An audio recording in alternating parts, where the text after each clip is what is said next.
நான் எல்லாம் பேச சொல்ல காலை வீட்டுக்கு வந்து பேசிடலாம் பண்ணிடலான்ட்டாரு.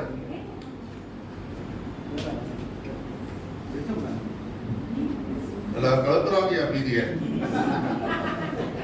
அப்போ நான் நேரா அமர்சர் வீட்டுக்கு போயிட்டேன். போனோடனே வாங்க நல்லா இருக்கேன்னு அவங்க மிஸ்ஸஸை கூப்பிட்டு நேரா எங்க மாமா இதான் என்னோட நண்பர், நாங்க 2 பேரும் ஒண்ணா ஒரே இடத்துல ஒர்க் பண்ணிட்டு இருந்தோம், இப்ப நம்ம கல்யாணத்துல வரல அதனால நமக்கு தெரிஞ்சிருக்காது சொல்லி முடிச்ச உடனே நான் என்ன பண்ணிட்டு இருக்கோம் பேசி முடிஞ்சு சரி சொல்றேன் அப்படின்னு சொல்றாரு. நான் அந்த பிசினஸை பத்தி எல்லாம் எக்ஸ்பிளைன் பண்ணிக்கிட்டே இருக்கிறேன்.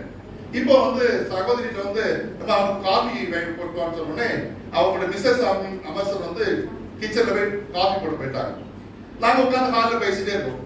நல்லா புரிஞ்சுங்க, எல்லா லேடிகளுக்கும் என்ன பேசினாலும் எங்க இருந்தாலும் அவங்க காது காலையே தான் இருக்கும்.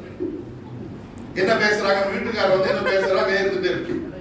அப்ப என்ன பண்ணிட்டாங்கன்னா பேசும்போது இந்த மாதிரி இன்சூரன்ஸ் இப்படி பஜாஜ் இன்சூரன்ஸ் சொன்ன உடனே ஏங்க கொஞ்சம் உள்ள வாங்க